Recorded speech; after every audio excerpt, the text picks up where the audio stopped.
Макстил како компанија од Поранешна железара е должна да се согласи со оперативниот план до 2014. Макстил, согласно уредбата за дејности, е челичана, значи топилница за челик, која користи сировини од различни извори во најголем процент од увоз.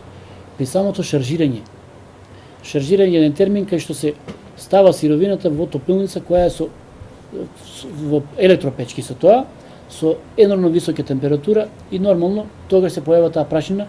Прашината е во зависност од типот на сировината дури се појавува во нијанси. Некојаш е светло-бела прашина, некојаш е друг вид, но во секој случај и Фени и Макстил се должни да се согласат со оперативните плани 2014 година.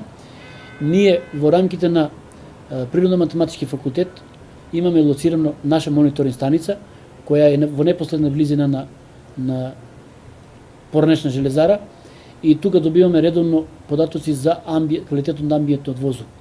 Шаржирањето во Макстил предизвикува непријатна слика токму во моментот кога тоа се сипа во печките. Но, како што ви кажав, и тие се должни да изработат, да инсталират хауба, така наречена хауба, која во целост ќе офати таа фугитивна прашина, ќе ја посочи кон оджакот кај што е инсталиран филтерот.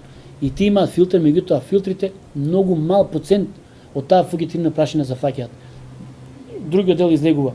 И од тие причини Макстил е должен да инсталира хауба, која во најмала рака ќе чини над 10 милиони евра како инвестиција, за да ја офати, да ја изолира таа фугитивна прашина.